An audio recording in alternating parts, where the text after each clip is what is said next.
물권법 보겠습니다. 네, 220페이지고요. 220페이지요. 네. 자, 물권법 부분 앞쪽에 좀 가벼운 내용들이 있는데 요거 좀 얼른 처리해버릴게요. 시간 30분 정도면 일단 할 수 있을 것 같아요. 자, 제가 하자는 것만 하고 눈으로 그냥 따라가면서 보겠습니다. 자, 220페이지 물권법의 의의와 특질 나오는 거 안 해도 돼요. 여기 한번 읽고 마시면 되는 거고, 민법 전에 민법 총칙 다음이 물권법이죠. 그걸 형식적 의미의 물권법이라고 하는 거고, 그리고 물권이라는 권리에 관련된 모든 법률을 통틀어서 실질적으로는 물권법 이렇게 부르는 거예요. 자, 우리 2차 과목에 등기법 있죠? 등기법도 실질적으로는 물권법 이렇게 불러요. 물권이랑 관련돼 있으니까 뭐 이렇게 부르는 겁니다. 그냥 그렇다는 거예요. 자, 이번에 물권법의 법원은 물권법이 근거를 어디에 두느냐는 건데 성문법, 불문법 돼 있죠? 성문법은 문서로서 성, 이루어진 거, 불문법은 문서는 없는 거 이런 겁니다. 그래서 자, 법전 있는 거, 법전 없는 관습법, 판례 뭐 이런 것들입니다. 그냥 그런 건가 보다 하고 넘기면 돼요. 221페이지. 자, 물권의 개념, 의 부분은 읽고 갑니다. 물권이란 특정한 물건을 직접 지배해서 이익을 얻는 것을 내용으로 하는 배타적 권리 이렇게 되어 있습니다. 그래서 핵심만 뽑으면 물건을 지배하는 배타적 권리예요. 물건을 지배하는 배타적 권리. 자, 그리고 이 권리가 중요한 이유는 물건이라고 하면 이제 동산도 있고 부동산도 있겠는데 우리는 당연히 부동산 위주로 봅니다. 그리고 부동산 중에는 토지도 있고 건물도 있는데 토지만 일단 생각해 볼게요. 자, 토지라는 건 나라의 근간이 되는 물건이기 때문에 이 토지가 없으면 나라가 없어지는 거예요. 그죠? 나라가 있어야지. 만약에 우리나라 땅이 전부 다 일본 사람들이 소유를 해버리면 이거 우리나라 아니에요. 지금. 이렇게 되는 거라서 토지의 소유권 같은 물건이 어떻게 운영되느냐 하는 건 굉장히 중요한 나라의 존립과 관련이 되어 있습니다. 그래서 자, 물건을 지배하는 배타적 권리, 이 물건을 어떻게 운영하느냐 하는 게 국가의 존립과 관련이 있기 때문에 굉장히 중요한 권리고 그러다 보니까 이 물권법 체계는 대체로 강행 규정이 많아요. 시키는 대로 해야지 내 마음대로 어떻게 바꾸고 하면 안 되게 되어 있습니다. 그런 정도 관점으로 보시고요. 그러면 지배를 한다는 게 뭔지, 배타적이라는 게 뭔지 뭐 이런 거 밑에 설명 나와 있죠. 출제사항은 아닌데 눈으로 보겠습니다. 자, 지배성이라는 말은 다른 사람 도움 필요 없이 내 맘대로 할 수 있다는 뜻이에요. 이렇게 돼 있고 채권이랑 비교해서 쓰는 말인데 채권은 청구권이라서 채무자가 이행을 해주지 않으면 내 권리가 실현이 안 되는데 소유권 같은 물건은 내가 내 맘대로 그냥 쓰고 싶으면 쓰고 버리고 싶으면 버리고 누구한테 도와달라고 안 해도 되고 이렇다는 뜻입니다. 지배권. 그럼 개념 아시면 되고. 배타. 자, 배타라는 한다는 말은 다른 말을 배타 밀어낸다는 거예요. 타인을 배척한다. 배타. 자, 그러면 내가 지배를 하려고 그러는데 어떤 또 이상한 놈이 와서 내 지배를 방해하면 배타해야죠. 그래야지 똑바로 지배가 돼요. 그래서 배타적 권리다. 이렇게 말하는 거고. 자, 채권은 배타성이 없기 때문에 물권은 배타성 있는데 채권은 배타성 없다. 이러는 거예요. 자, 소유권은 물건 하나에 두 개가 있으면 안 돼요. 그러면 배타적 지배를 못하게 되기 때문에 자, 배타적 지배를 하려면 물건 하나당 물건은 하나씩 되는 게 기본 원칙이고 요게 좀 이따가 일물일권주의라고 나올 겁니다. 근데 채권은 똑같은 채권이 여러 개 생겨도 괜찮아요. 자, 부동산 이중매매 같은 거 생각해보면 매도인이 양쪽으로 팔아가지고 똑같은 집을 등기 청구하는 사람이 제1매수인, 제2매수인 막 두 명 생겨버리죠. 그렇게 하더라도 어차피 채무자는 한쪽으로밖에 이행을 못하기 때문에 그러면 채권은 여러 개가 생겨도 됩니다. 나만 채권 가질 테야가 안 돼요. 근데 물건은 나만 물건 가져야지 해결이 되지 여러 개 생기면 안 됩니다. 그런 개념이고요. 자, 절대성. 요건 좀 중요는 해요. 요 밑줄을 해놓겠습니다.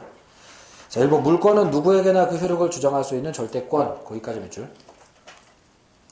자, 물건은 굉장히 강력하고 중요한 권리이기 때문에 이 권리의 내용을 다 법으로 정해놓고 강행 규정이에요. 자, 권리의 내용이 다 법으로 정해져 있다 보니까 나랑 법률행위를 하지 않은 사람한테도 법전에 그렇게 돼 있으면 받아들여 라는 식으로 권리 주장을 하는 게 가능해서 누구에게나 권리 주장이 가능합니다.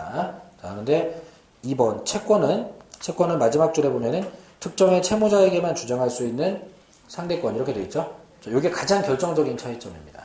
자, 뭐가 물건이다 이렇게 되면은 아무한테나 막 주장을 해도 돼요. 특히 전득자들 뭐 이런 사람들한테 막 주장이 됩니다. 근데 채권은 누구한테만? 채무자한테만. 청구권이니까 그 채무자한테만 하는 겁니다. 잠깐 볼게요. 자, 앞에 보세요. 자, 이 분필은 제가 소유자입니다. 그죠? 이건 학원에서 제공한 분필이 아니라 여러분들 칠판에 쓰면 잘 보이게 하려고 형광색 나는 분필을 제가 개인적으로 구매를 했었어요. 근데 이거 제가 소유하고 있는 소유권을 가진 사람이에요. 그러면은 이걸 저한테 판 사람한테도 이제 내가 돈 지불하고 샀으니까 내 거다라고 주장해도 되죠. 소유권 주장. 그죠? 자, 그리고 여기 앞에 계신 분한테도 내 거다. 이렇게 주장해도 돼요. 그죠? 상관도 없는 사람한테 가서도 소유권을 가진 사람은 그렇게 주장을 해도 되게 돼 있어요. 그리고 자, 이 형광색 분필을 만약에 다른 사람이 뺏어갔다면 저 좋아 보이는데 하고 뺏어갔다면 야 이씨 그건 내 거니까 내놔 하고 배타적 권리 주장을 그쪽 가서 해도 돼요. 나랑 계약을 하지 않은 사람이지만 상관없어요. 소유자는 이런 걸 해도 된다고 법에 다 정해져 있단 말이에요. 그러니까 물건은 누구에게나 다 주장이 가능한 거예요. 그런데 채권, 자 제가 여기 앞에 여자분한테 1억을 빌려줬습니다. 그러면 돈을 여기 가서 1억 갚으라고 해야지 이쪽 가서 1억 갚으라고 하면 미친놈 되는 거죠 이거. 그죠? 그러니까 청구권은 채무자한테만 하는 거예요. 이렇게 됩니다. 그래서 자, 뒤에 가서 배워보면은 전세권 같은 물건은 물건이니까 집주인이 바뀌든 말든 어떻게 되든지 그냥 기간 내에 주장이 가능하다 이렇게 되고, 임대차 같은 채권 관계는 자기랑 계약을 한 사람한테만 권리 주장이 되는 걸 원칙으로 하고 이렇게 됩니다. 그러니까 자, 물권 채권 구별해서 차이점을 좀 알자는 건데 요 절대성 부분만 좀 이해를 하면은 전체적으로 공부하는데 지장 없어요. 이렇게 좀 해놓고 뒤로 갑니다. 자, 양도성. 물권은 좀 양도가 자유로워요. 내가 지배자니까 누구 주고 싶으면 그냥 주면 됩니다. 자, 근데 채권도 양도가 되기는 하는데 좀 제약이 많아요. 그냥 그런 정도고, 비교표에 물권 채권 차이점 위주로 좀 한번 보고 직접 출제 사항은 없습니다. 자, 큰 3번의 물권의 주체. 누가 이 권리의 주인이냐? 사람이겠지. 자연인과 법인. 그래서 심장 뛰는 사람, 그리고 법인, 회사까지 권리 가질 수 있고, 외국인 얘기는 몰라도 괜찮습니다. 우리는 한국인이에요. 자, 물권의 객체. 물권은 물건을 지배하는 배타적 권리니까 물권의 객체는 물건입니다. 그죠? 큰 제목만 볼게요. 현존하는 특정한 독립한 물건이라 해야 돼요. 이렇게 됐습니다. 그러니까 뭐 있어야 얘기할 테고, 특정이 돼야 뭐라고 말할 테고, 독립해야지 내 거다 네 거다가 되니까. 그래서 현존하는 특정의 독립한 물건. 시험에 내는 거 없고요. 판례는 필요한 거 제가 설명 그때그때 드리도록 할 텐데 외우지 않아도 됩니다. 지금. 자, 223페이지 아래쪽에 예외적으로 권리 이렇게 되어 있죠. 거기 밑줄 하나 치겠습니다. 둘째 줄에 지상권 또는 전세권을 목적으로 하는 저당권, 거기 밑줄 칠게요. 그래서 물권은 기본적으로 원칙적으로는 물건을 대상으로 하는 건데 가끔씩 권리를 대상으로 하는 물건이 있고 몇 가지 있지만 재산권의 준점유나 권리질권은 범위상 몰라도 되는 거고요. 자, 지상권이나 전세권을 목적으로 저당권 설정이 가능하다. 그것만 알면 됩니다. 자, 원래 저당권은 토지 건물 같은 부동산에 설정하는 물건인데 지상권이나 전세권도 경매가 되기 때문에 자, 여기다가는 설정이 되도록 되어 있어요. 요거 하나 볼 게 있네요. 자, 이렇게 되어 있고. 자, 이제 밑으로 내려가면서 일물일권주의. 자, 한자 그대로 있습니다. 하나의 물건에 하나의 물건만 허용한다는 주의. 일물일권주의. 자, 배타적 지배가 가능하려면 이게 관철이 돼야지 되기 때문에 물건 하나당 물건 하나씩만 허용하는데 뒤로 갑니다. 자, 괄호 2번 내용 부분까지는 그냥 읽으시면 되는데 이게 예외가 있어요. 괄호 3번 예외. 자, 일물일권주의 예외라면 일물 다권 현상이나 다물 일권 현상이 생기는 걸 말을 하는 걸 거예요. 그걸 알면 되는데, 자, 괄호 3번에 동그라미 1번 토지, 동그라미 2번 건물, 요 관련 사안은 외워서라도 알아야 되는 거고요. 그리고 그 다음 페이지에 나오는 수목이나 농작물, 집합물 얘기는 그냥 대충 넘겨도 괜찮습니다. 자, 이제 토지 건물, 우리는 부동산 시험이니까 토지 건물 위주로 보시는데, 자, 토지는 세는 단위가 어떻게 돼요? 필지로 세죠. 자, 기억번에 한필 토지는 한 덩어리 땅, 지적도상 구역된 한 덩어리 땅, 뭐 설명이고 밑에 판례도 그런 얘기입니다. 자, 외우지 않아도 되고요. 읽고 이해만 하면 되는 건데, 니은번은 외워서라도 알아야 됩니다. 니은번. 밑줄 쳐놓겠습니다. 한필 토지 일부는, 그리고 그 아랫줄에 용익물권, 지상권, 지역권, 전세권은 설정할 수가 있다. 자, 그거 밑줄. 자, 그리고 잠깐 설명 드리도록 할게요. 칠판 보세요. 필기 안 해도 됩니다. 자, 토지는 인문과학 때 이거 산참 설명 들었는데 세는 단위가 필지입니다. 그죠? 한 필, 두 필. 지적도에 뭐 동그랗든 네모나든 삼각형이든 그냥 한 덩어리 땅, 이게 한 필 토지. 이렇게 되는 건데, 한 필 토지에 소유권이라는 물건은 갑에게도 있고 을에게도 있고 이러면 안 되죠. 이러면 안 돼요. 이러기 시작하면은 갑은 농사 지으려고 그러고 을은 건물 지으려고 그럴 때 서로 자기 권리를 배타적 지배 못하게 되니까 자, 한 사람한테 소유권이 생기면 무조건 다른 사람한테 소유권이 없어야지 그래야지 간만 누구를 막 밀어내면서 지 맘대로 할 수가 있게 된단 말이에요. 그래서 이제 일물 일권주의 해야 되겠고 특히 소유권은 예외가 없습니다. 그래서 소유권은 항상 물건 하나당 무조건 하나예요. 자, 이거는 예외 없이 이렇게 되는데 근데 자, 배타적 지배 문제 때문에 저렇게 일물 일권주의 하는 거라면 용익 물건은 토지의 일부에 용익 물권 설정이 가능하다. 이렇게 돼 있는 거죠. 자, 이게 이제 일물 일권주의 예외 현상이라고 하는데 그 이해만 해보겠습니다. 뭐 밑줄은 쳤으니까. 자, 용익 물권은 사용 수익하는 물권, 소유자한테 사용 수익을 허락받는 물권, 지상권, 지역권, 전세권 세 가지가 있는데 토지 왼쪽 구석만 A가 사용하고 싶으면 여기만 지상권 설정이 된다 안 된다? 된다. 그럼 이게 왜 일물 일권주의 예외냐? 자, 그러면 이쪽은 딴 애가 사용할 수도 있겠네요. 전세권자가 들어와서 쓸 수도 있겠고요. 여기는 C가 지역권으로 사용할 수도 있겠네요. 그러니까 이게 겹치지만 않으면 배타적 지배에 문제가 안 생길 거고 자, 사용 수익만 하는 거는 겹치지만 않으면 문제가 안 생기기 때문에 자, 이거는 토지의 일부에 가능하고 그러다 보면은 지상권 3개, 전세권 3개 이럴 수도 있죠. 그러면은 일물 다권 현상이죠. 그러니까 이제 일물 일권주의 예외로 토지의 일부의 용익물권 설정이 가능하다 이런 말 하는 겁니다. 뜻 알면 돼요. 이렇게 하면 되겠고요. 자, 밑에 건물. 자, 건물은 세는 단위가 한 동, 두 동 이렇게 세고요. 기둥, 지붕, 주벽으로 막힌 공간 하나가 한 동 건물입니다. 자, 그런데 자, 이것도 일물 일권주의 해야 되지만 225페이지 니은번에 둘째 줄 예외적으로 한 동 건물의 일부는 독립하여 건물의 구분 소유권의 기체가 될 수 있고 전세권도 설정할 수가 있다. 그거 밑줄 쳐놓습니다. 그 칠판에서 볼게요. 이해만 해보겠습니다. 저렇게 자, 건물은 기둥 세우고 지붕 덮고 옆에 벽 막히면 그게 한 동 건물이에요. 그리고 당연히 여기 단독주택이라면 소유권이 2개 생기면 안 되겠죠? 이렇게 되면은 누구도 이 집에 살기 힘든 상태 벌어지는 거예요. 그러면은 요거는 하나만 해줘야 됩니다. 자, 그런데 자, 건물의 일부에 구분 소유권이 가능하다. 이렇게 돼 있죠? 구분 소유권. 자, 뭔지 알아보겠습니다. 구분 소유권은 단독주택에서는 안 생겨요. 집합 건물에서만 생기는 겁니다. 집합 건물이라고 하면은 이렇게 101호, 102호, 201호, 202호 뭐 이런 식으로 꼭 뭐 고층이 아니더라도 호수별로 소유자가 다 따로따로 인정될 수 있는 구조를 갖추고 있는 이런 건물. 이런 건물에서 자, 각각 소유자가 따로따로 있을 수가 있죠. 그죠? 자, 여기 뭐 가불병정 해도 상관없겠잖아요. 그죠? 그러니까 요런 거. 그러면은 건물의 일부에 구분 소유권이 가능하다. 이게 이제 예외가 되는 게 건물은 세는 단위가 동이고 이거 전체가 하나의 건물이니까 그럼 구분 소유권 개념을 인정을 하면 일물 사권 현상이 생긴 거예요. 근데 그냥 소유권이랑 구분 소유권은 다른 겁니다. 이거. 자, 그냥 소유권은 단독주택에서 전체를 소유하는 개념을 말하는 건데 그건 2개 생기면 안 돼요.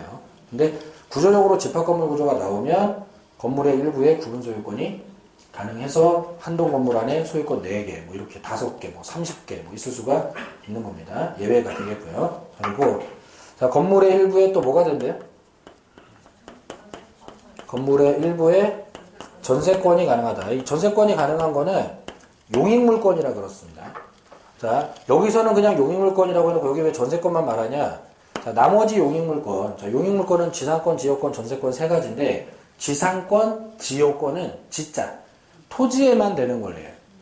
건물에는 안 되기 때문에 얘기를 안 하는 것 뿐이고요. 용익물권들은 겹치지만 않으면 무조건 일부에 가능한 겁니다. 근데 이거는 구분소유권처럼 101호, 102호 전세권자가 달라도 된다 이런 개념 아니고 그렇게 물론 가능하지만 이런 것도 가능해요. 102호 안에서 안방 전세권자 따로 건너방 전세권자 따로 A, B 됩니다. 그래서 자, 안방 전세권자, 건너방 전세권자 겹치지만 않으면 일부 전세권 가능해요. 자, 이렇게 가능합니다. 그래서 일부 전세권 가능하다는 말은 자, 이게 위치 나눠가지고 용익물권이니까 이렇게도 가능하다는 소리. 요건 알아야 돼. 요건 알아야 됩니다. 자, 나머지 얘기는 그냥 들어만 둘게요. 225페이지에 수목. 미분리과실. 수목은 나무, 미분리과실은 열매. 그러면 기억과 원칙적으로 수목과 미분리과실은 토지의 정착물로 정착하고 있는 토지의 구성 부분이며 독립하여 물권의 객체로 되지 못한다. 이렇게 돼 있죠? 자, 그럼 보세요. 개념만 알아볼게요. 자, 산이 이렇게 있어요. 갑소유의 토지입니다. 거기에는 나무가 막 많이 있어요. 산에는 나무가 몇만 그루씩 있죠? 그리고 거기에 열매들도 사과가 막 맺혀 있습니다. 자, 그러면 갑이 이걸 을한테 팔면 그럼 이쪽으로 소유권이 넘어가겠죠? 을 소유가 될 겁니다.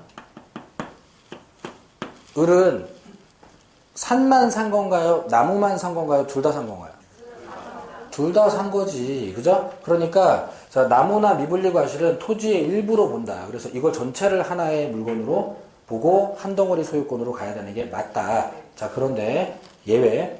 임목에 관한 법률에서 등기가 된 수목의 집단과 자, 이 나무들이 원래 등기부가 일일이 있지는 않을 거 아니에요. 이 뭐 엄청나게 많으니까. 근데 특별법에 따라 이 나무들을 표시를 해가지고 아, 뭐 여기 요 나무들은 임목 등기를 좀 할게요. 이런 경우가 있단 말이에요. 임목 등기.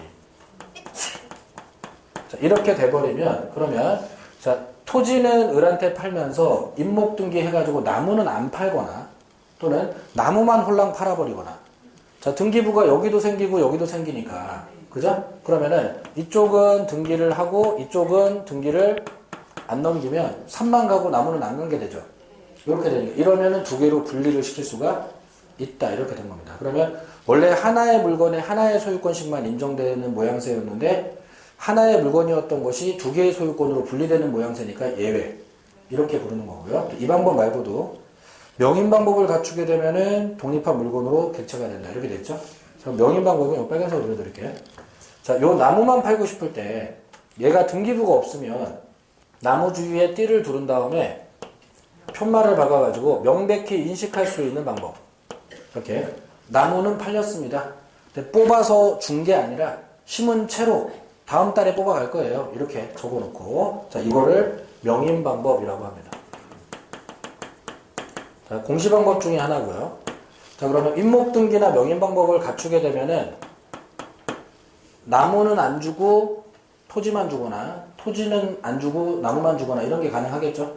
자, 그러면 이제 일물일권제 예외. 그래서 임목등기가 되거나 명인방법이 갖추어지면은 일물일권제 예외 현상이 생길 수가 있다. 이런 건데 나무 얘기랑 많이 안 나와요. 27회 때 나왔으면은 한 54회쯤 나오겠네요. 뭐 그렇게 그냥 보시면 되고 농작물. 자, 정당한 거는 없이 타인의 토지 농작물 재배했다 하더라도 농작물 소유권은 명인방법 갖출 필요도 없어요. 언제나 누구 거? 경작자 거. 자, 보겠습니다. 자, 토지가 이렇게 있는데 이건 이제 쪽파 판례라고 유명한 판례가 있습니다. 자, 갑소유의 토지가 있습니다. 그 위에 쪽파가 있어요. 농작물이죠? 자, 수목하고 차이점이라고 그러면은 수목은 좀 단연생, 농작물은 1년 만에 경작하고 끝나버리죠. 다음 이제 이거는 경작의 공이 더 큰 거예요. 자, 그러면 이렇게 이걸 이제 쪽파 판례라고 하니까 아예 쪽파라고 해놓을게요. 자, 쪽파 농작물인데 그러면 이거를 경작한 자가 갑일 때에는 갑소유예요. 그죠? 자, 이거나 자, 토지랑 그 토지에 붙어있는 식물들은 한 덩어리로 보는 거예요. 그냥 이렇게 되는 건데 근데 이게 경작자가 을일 때에는 토지는 갑소유지만 이건 을소유로 해버린다는 거예요. 명인방법 안 해도 되고 허락받고 경작을 하든 허락 안 받고 경작을 하든 다 똑같다는 겁니다. 무조건 농작물은 키운 공이 더 크다는 거예요. 그래서 경작자하고 토지 소유자가 달라지게 되면 일물일권주의 예외 같은 현상이 벌어지는 겁니다. 이렇게 되는 거예요. 그리고 이 얘기는 우리 시험에서는 많이 안 나오지만 가끔 등장할 때가 있어서 소개를 들어놓고 합니다. 이 판례는 이제 되게 유명한 쪽파 판례라는 건데 이게 이렇게 됐어요. 갑소유 토지에 을이 쪽파 경작을 할 때 무단 경작을 했어요. 허락 안 받고. 쪽파 누구 거라고요? 을 거라고요. 을 거. 허락 받았든 안 받았든 농작물은 무조건 경작자 거예요. 이렇게 돼요. 이렇게 되는데 30만 평을 심었어요. 30만 평을. 엄청 심었다고. 몇십억치를 심었다고. 그렇게 해갖고 농사를 짓고 있으니까 땅 주인 갑이 나타나서 아따 뭐여 하고 그냥 밀어버린 거예요. 사유지에 어떤 잡놈이 심었냐고 그냥 트랙터로 그냥 확 밀어버린 거예요. 자, 날라간 쪽파 값이 한 10억치 되는 겁니다, 지금. 자, 그러면 쪽파 경작하던 사람이 땅 주인한테 소송 걸어서 쪽파 값 내놓으라고 그렇게 했어요. 그랬더니 갑이 법정에 불려가서 사유지에 무단 경작하면 그렇게 갈아엎어 지는 거지 무슨 잡소리가 많아 이러면서 대법원에 갔단 말이에요. 근데 판사가 이 쪽파 누구 거라고 그랬다고요? 물 거라고. 그럼 쪽파값 물어줘야 된다, 안 물어줘야 된다? 물어줘야 된다. 이렇게 나온 판결입니다. 이렇게 나온 판결입니다. 그러면 여러분들 사유지에 누가 쪽파든 감자든 고구마든 막 갖다 때려 심으면 갈아엎으면 된다, 안 된다?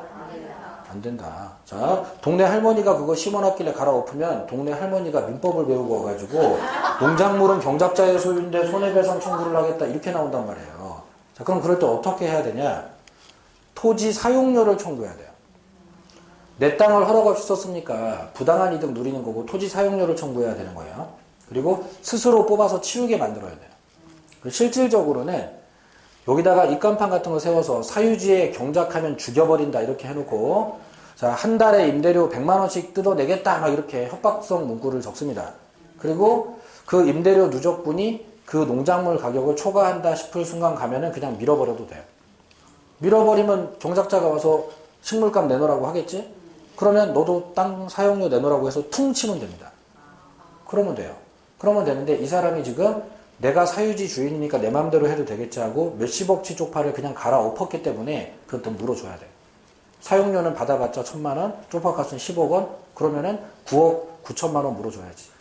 그래서 이게 자, 내 입장만 생각하면 내가 땅 주인이고 무단경작자인데 이렇게 생각되지만은 민법은 항상 공정하게 처리를 합니다. 아무리 나쁜 짓이라도 남의 재산을 막 9억씩 해코지를 하면 안 되지. 합리적으로 해결을 해야지. 이렇게 해야지 되는 겁니다. 뭐 법의 원리도 알아두시고 농작물은 무조건 경작할 겁니다. 그래서 이렇게. 밑에 물건의 집단 내지 집합물 거기 보면 원칙적으로 물건의 집단 내지 집합물에 대해서는 하나의 물건 성립할 수 없어요. 일물 일권이니까 여러 개 하나 하면 안 됩니다. 근데 예외 특별법, 임목에 관한 법률에 뭐 따라서 여러 개 나무에다가 등기했거나 뭐 이럴 수 있고요. 자, 그렇게 하거나 특별법이 없더라도 경제적으로 독립성을 가지는 집합물, 뱀장어 팔레? 쪽파를 넘어 뱀장어까지 갔는데 이 되게 유명한 또 뱀장어 팔레입니다. 그래서 다음부터 제가 뱀장어 팔레 그럼 대략만 알아들으면 되는데 우리 시험의 주요 사항은 아니지만은 요걸 알아두면 나중에 양도담보권 하기가 좀 편해져요. 그래서 개념 설명을 해놓을 테니까 1년에 한 번 하는 설명에 들어두세요. 자, 이 뱀장어 판례가 어디 있냐면은 한 장 앞으로 가보세요. 223페이지 꼭대기에 집합물 양도담보 설정 계약이라 나오죠. 요게 뱀장어 판례입니다. 근데 한 번 정도 읽어두시되 외울 정도는 아닙니다. 자, 칠판에 설명 드릴 테니까 우리 판례는 요즘 잘 안 하고 있지만 그냥 잠깐 설명 드릴 테니까 보세요. 쉬워요. 쉬워요. 개념 때문에 하는 거예요. 자, 양어장이 하나 있었어요. 양식장. 자, 이게 양어장에 갑이 뱀장어를 키워요. 많아요. 엄청 많아요. 이렇게 돼 있어요. 자, 근데 자, 갑이 A 은행한테서 돈을 빌려요. 1억을 빌립니다. 자, 은행들은 담보를 잡으려고 하죠. 자, 그런데 갑은 담보로 제공을 하려고 해도 담보 제공 부동산이라든가 쓸만한 담보가 딱히 없고 뱀장어랑만 30년째 살고 있어요. 자, 뱀장어밖에 없어요, 이 사람. 그래서 뱀장어라도 담보로 잡을 테냐. 자, 그래서 그럼 뱀장어를 담보로 잡겠다. 부동산이 아니니까 저당권 설정이 안 돼요. 요럴 때 동산이면 질권 설정을 해야 되는데 이 질권이라는 건 전담포업자들이 핸드백 담보 잡고 돈 빌려주고 이런 건데 그런 식으로 하려고 그러면 뱀장어를 은행 갖다 놔야 돼요. 말이 안 되지 이게. 그죠? 그래서 요걸 요대로 두고 새로 새끼가 들어오든 여기서 증식을 해서 늘어나든 내다 팔던 상관없이 그냥 요 양어장 안에 있는 뱀장어 전부 다를 담보로 잡자. 이렇게 하고 자 그리고 양도 형식을 취합니다. 양도. 서류상으로 뱀장어가 A한테 팔린 것처럼 해놔요. 여기 보관은 하는 거죠. 그리고 실질로는 담보권. 양도담보권 설정을 합니다. 이렇게 합니다. 자, 이렇게 하면 어떻게 되냐. 자, 갑이 돈을 갚으면 이 서류 없애는 거예요. 갑이 돈을 못 갚으면 은행이 양도받은 뱀장어니까 자기가 팔 수 있는 거예요. 그러면 이제 담보 기능을 하죠. 자, 근데 자, 이걸 양도담보 하기 위해서 일물일권주의를 관철을 하다 보면은 뱀장어를 줄을 세워놓고, 자, 1번, 2번, 3번, 이렇게 이 짓을 해야 되는데 그 짓을 어떻게 해? 자, 그러다가 한 120번쯤 갔는데 35번이 죽었대. 아이씨, 이거 다시 붙여. 이게 못하니까. 그러니까 집합물 양도담보. 그러니까 한 마리 한 마리 특정 안 하고 여러 개의 뱀장어를 양어장으로 특정을 한 다음에 담보 설정하는 거예요. 집합물 양도담보. 그러면 다물일권 현상이죠. 그러니까 이런 걸 허용을 하겠다 안 하겠다? 허용을 하겠다. 자, 이렇게 된 겁니다. 일물일권주의 예외 이렇게 된 거고요. 그리고 자, 이게 법적으로 재판에 가서 문제가 된 거는 처음에 이 뱀장어가 한 100만 마리 있었어요. 1억 빌릴 때. 근데 나중에 이걸 돈을 못 갚아가지고 경매 처리를 하려고 그러는데 뱀장어가 300만 마리로 늘어나 있는 거예요. 그러니까 시세가 안 좋다 보니까 내다 팔지를 않아가지고 계속 새끼 까고 늘어난 거죠. 자, 이렇게 됐어요. 이렇게 됐을 때 갑의 주장은 100만 마리 시절에 담보 잡았으니까 자, 100만 마리만 경매 처리하고 200만 마리는 놓고 가라. 이렇게 됐어요. 은행 주장은 장난하냐 300만 마리를 다 팔아서 일단 해결을 하겠다. 자, 이렇게 했어요. 자, 뭐가 맞아요? 이걸 다 파는 게 맞아요. 왜? 자, 애초에 번호 매긴 적이 없었어요. 자, 여기 있는 거 중에 그럼 그때 있던 애들 100만 명 불러와봐. 안 되잖아. 그리고 집합물로 잡았으면 집합물 다지. 자, 그럼 갑이 세상 그렇게 어딨냐? 그런 불공평한 게 어딨냐? 뭐 이렇게 대법원까지 갔는데, 자, 이 부분을 좀 이해를 해봅니다. 왜 이렇게 하는지. 애초에 전체를 집합물로 담보 잡았잖아요. 그리고 몇 마리냐가 뭐가 중요해? 얼마 나오냐가 중요하지. 이거를 팔았을 때 3억이 나올 수도 있고 5천만 원이 나올 수도 있잖아요. 그죠? 그러면 일단 팔아봐야지. 전체에다가 집행을 해보고 여기다가 싹 다 집행을 한 다음에 자, 3억이 나오면 어떻게 하면 돼요? 3억이 나오면 빌려준 돈 1억에 이자 퉁치고 남은 거 돌려 주면 되지. 5천이 나오면 그럼 5천 더 갚아야지. 다 팔고도 안 되니까. 얼마 나올지 모르니까 싹 다 집행해야지. 그죠? 그리고 이렇게 하는 걸 부동산 양도담보권에서도 똑같이 합니다. 똑같이. 자, 소유권을 뺏어가면서 차액분에 대해서는 정산을 시켜요. 가등기담보법 양도담보권, 가등기담보권, 양도담보권 다 이런 식으로 정리합니다. 청산금이라고 해가지고. 자, 청산금 있으면 청산금 처리하는 거고, 청산금 없을 때는 더 내야 되는 거고, 그거는. 부족할 때는 이렇게 되는 겁니다. 그리고 판사가 이렇게 한 이유를 생각을 해볼게요. 자, 판사는 이런 고민을 한 거예요. 야, 너. 그러면 50만 마리로 줄어들면 이렇게 됐으면 이거 더 채워줄 생각이었냐? 그건 아니었을걸? 그러니까 이게 아전인수지. 자, 이게 늘어나니까 100만 마리만 가져가라고 말하는 거지 줄어들었으면 지가 채워줄 생각도 안 했을걸? 그러니까 민법은 항상 공평하게 바라보기 때문에 자, 이게 공평해 보인다는 거 갑 혼자의 생각일 뿐 이리저리 따져보면은 자, 늘어나든 줄어들어든 그 안에 있는 거 싹 다. 그리고 줄어들었더라도 이게 3억이 나올 수도 있지, 시세가 오르면. 줄어들어도 5천만 원 끝나는 게 있고, 그럼 이걸 알 수가 없는 거니까. 그러니까, 자, 이렇게 되든 싹 다 집행하고, 부족하면 더 갚아야 되고, 남으면 돌려주면 되고, 이렇게 처리하는 게 공평하다. 이렇게 하는 겁니다. 그래서 이 판례 자체가 시험에 나올 거라서 제가 해드리는 건 아니고, 자, 집합물 양도담보라는 말 나왔을 때, 뱀장어 판례. 이렇게 해도 알아들으면 되는 거고요. 그리고, 자, 요런 정산을 할 때, 가등기담보법 같은 데 이런 거 정산을 할 때, 저런 게 어딨어, 이런 생각이 안 생기게, 기본적으로 다 공평하게 처리한다. 그리고, 한 사람 입장만 보는 게 아니라, 여러 사람 입장 보고 고려하다 보면은, 요렇게 되는 부분이다. 이 정도 알아두시면 되겠습니다. 이 판례는 이런 정도로만 쓰고요. 다음부터는 이건 연구는 안 해도 괜찮습니다. 그냥, 뱀장어 판례 같은 거구나. 이렇게 하시면 돼요. 되겠죠? 이렇게 해놓고. 자, 225페이지 아래쪽에 물권의 종류부터는 다음 주에 보도록 할게요. 그리고 다음 주에 수업 나갈 게 좀 어려워요. 그래서 다음 주에 물권법 총론에 공시의 원칙, 공신의 원칙, 유인성, 무인성, 이런 거, 물권 변동 이런 거 나오는데, 우리 책에서 제일 어려운 단어 몇 군데 중에 하나인데, 또 중요해요. 어려운데 중요해요. 이걸 실패하면은 뒤가 참 괴로워져요. 그렇기 때문에 다음 주에는 반드시 예습을 하고 오셔야지 됩니다. 31일이죠? 설 연휴 아니죠? 다음 주에 열심히 배워가지고 설 연휴 동안 이걸 알아낼 수 있도록 계속 동영상도 보고 이렇게 해야지 될 겁니다. 그러니까 다음 주는 무슨 일이 있어도 민법 예습을 꼭 하고 오세요. 대략 점유권까지 책 읽어 오시는데 물권법 총론 파트를 특히 꼼꼼하게 최대한 읽어서 오시면 되겠습니다. 네, 수고하셨습니다.